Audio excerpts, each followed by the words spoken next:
My name's Ed Snowden. I'm 29 years old. I work for Booz Allen Hamilton as an infrastructure analyst for NSA in Hawaii. What are some of the positions that you held previously within the intelligence community? I've been a systems engineer, systems administrator, senior advisor for the Central Intelligence Agency, solutions consultant, and a telecommunications information systems officer. One of the things people are going to be most interested in trying to understand who you are and what you're thinking is there came some point in time when you crossed this line of thinking about being a whistleblower to making the choice to actually become a whistleblower. Walk people through that decision-making process. When you're in positions of privileged access, like a systems administrator for these sort of intelligence community agencies, you're exposed to a lot more information on a broader scale than the average employee. And because of that, you see things that may be disturbing, but over the course of a normal person's career, you'd only see one or two of these instances. When you see everything, you see them on a more frequent basis. And you recognize that some of these things are actually abuses. And when you talk to people about them, in a place like this where this is the normal state of business, people tend not to take them very seriously and move on from them. But over time, that awareness of wrongdoing sort of builds up, and you feel compelled to talk about it. And the more you talk about it, the more you're ignored, the more you're told it's not a problem, until eventually you realize that these things need to be determined by the public, not by somebody who was simply hired by the government. Talk a little bit about how the American surveillance state actually functions. Does it target the actions of Americans? NSA and the intelligence community in general is focused on getting intelligence wherever it can by any means possible that it believes, on the grounds of sort of a self-certification, that they serve the national interest. Originally, we saw that focus very narrowly tailored as foreign intelligence gathered overseas. Now, increasingly, we see that it's happening domestically. And to do that, the NSA specifically targets the communications of everyone. It ingests them by default. It collects them in its system, and it filters them, and it analyzes them, and it measures them, and it stores them for periods of time, simply because that's the easiest, most efficient, and most valuable way to achieve these ends. So while they may be intending to target someone associated with a foreign government or someone that they suspect of terrorism, they're collecting your communications to do so. Any analyst at any time can target anyone, any selector, anywhere.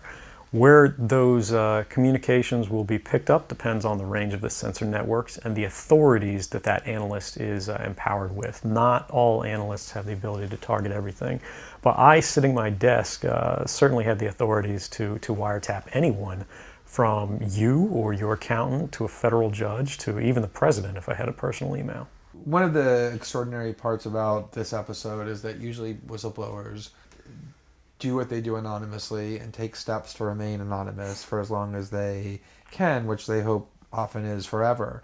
You, on the other hand, have decided to do the opposite, which is to declare yourself openly as the person behind these disclosures. Why did you choose to do that? I think that the public is owed an explanation of the motivations behind the people who make these disclosures that are outside of the democratic model. When you are subverting the power of government, that's a fundamentally dangerous thing to democracy. And if you do that in secret consistently, as the government does when it wants to benefit from a secret action that it took, it'll kind of give its officials a mandate to go, hey, tell the press about this thing and that thing, so the public is on our side.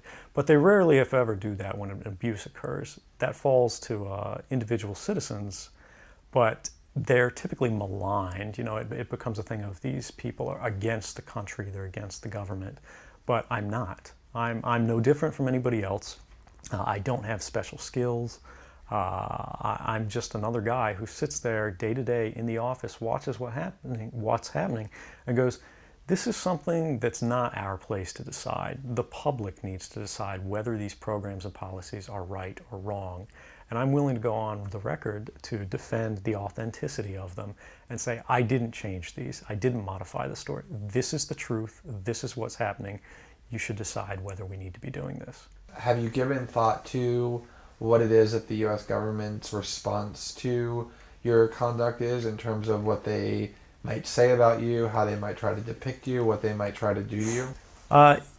Yeah, I could be, rendered by the CIA. I could have people come after me, or any of their third-party partners. They work closely with a number of other nations, or they could pay off the triads, or any of their agents or assets. We've got a CIA station just up the road in the consulate here in Hong Kong, and I'm sure they're going to be very busy for the next week. And that's a fear I'll live under for the rest of my life, however long that happens to be. You can't come forward against the world's most powerful intelligence agencies and be completely free from risk, because they're such powerful adversaries that no one can meaningfully oppose them. If they want to get you, they'll get you in time. But at the same time, you have to make a determination about what it is that's important to you. And if living unfreely but comfortably is something you're willing to accept, and I think many of us are, it's the human nature.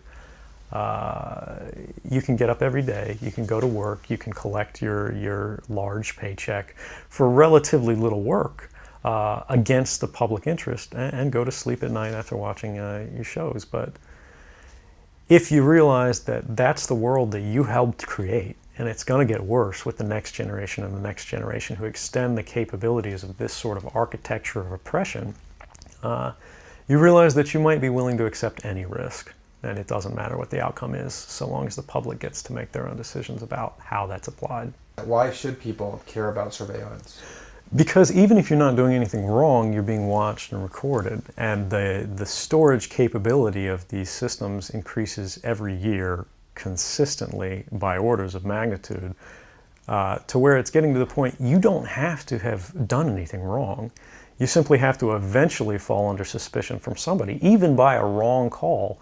And then they can use the system to go back in time and scrutinize every decision you've ever made, every friend you've ever discussed something with, and attack you on that basis to sort of derive suspicion from an innocent life and paint anyone in the context of a wrongdoer. We are currently sitting in a room in Hong Kong, which is where we are because you traveled here. Talk a little bit about why it is that you came here, and specifically there are going to be people who will speculate that what you really intend to do is to defect to the country that many see as the number one rival of the United States, which is China, and that what you're really doing is essentially seeking to aid an enemy of the United States with which you intend to seek asylum. Can you talk a little bit about that? Sure. So there's a couple assertions in those arguments that are sort of embedded in the questioning of the choice of Hong Kong.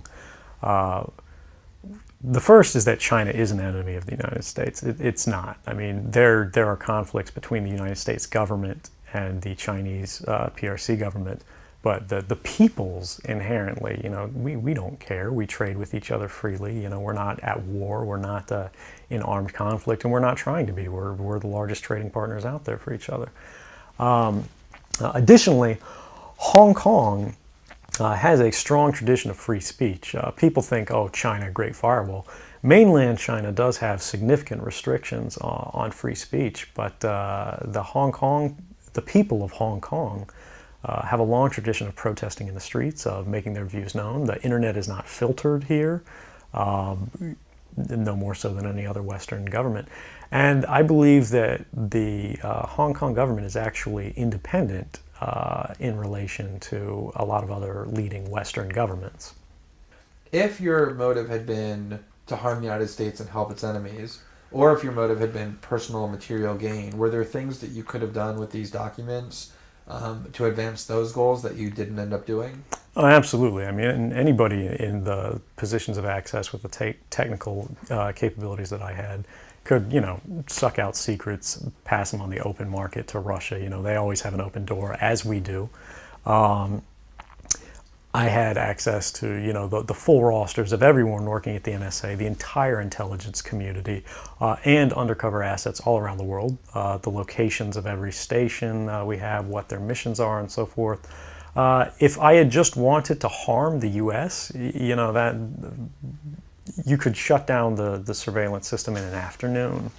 But that's not my intention, and I think for anyone making that argument, they need to think, if they were in my position, and you live a privileged life, you're living in Hawaii in paradise and making a ton of money, what would it take to make you leave everything behind? The greatest fear that I have regarding the outcome for America of these disclosures is that nothing will change. People will see in the media all of these disclosures. They'll know the lengths that the government is going to grant themselves powers unilaterally to create greater control over American society and global society. But they won't be willing to take the risks necessarily to stand up and fight to change things, to force their representatives to actually take a stand in their interests. And the months ahead, the years ahead, it's only going to get worse until eventually there will be a time where policies will change, because the only thing that restricts the activities of the surveillance state are policy. Even our agreements with other sovereign governments, we consider that to be a stipulation of policy rather than a stipulation of law. And because of that, a new leader will be elected. They'll flip the switch, say that because of the crisis, because of the dangers that we face in the world, some new and unpredicted threat, we need more authority, we need more power, and there will be nothing the people can do at that point to oppose it, and it'll be turnkey tyranny.